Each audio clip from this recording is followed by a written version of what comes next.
Hello dear friends, ఎలా ఉన్నారు అందరూ? చాలా బాగున్నారు కదా. చాలా అందరికీ ఒక ప్రశ్న అడగాలనుకుంటున్నాను. ఏంటంటే, అన్నిటికన్నా గొప్పది ఏది? కారా, ఇల్లా, ఆస్తులా? నిజం చెప్పండి, అన్నిటికన్నా గొప్పది మీ అందరికీ తెలుసు, సమయం. సమయం గడిచిపోతే మళ్ళీ రాదు. ఒక పాట ఉందండి, కొంతకాలం కొంతకాలం కాలమాగిపోవాలి.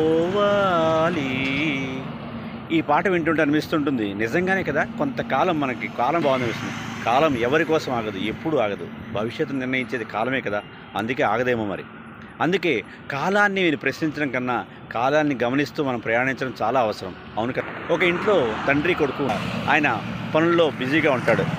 ఒకసారి కొడుకు రాత్రి భోంచేస్తూ అడుగుతాడు, నాన్న నా కోసం కొంత సమయాన్ని కేటాయించమని అడుగుతాడు. అంటే ఆయన పనిలో ఆయన నిమగ్నం అవ్వకపోతే కుటుంబాన్ని నడపడం చాలా కష్టం కాబట్టి.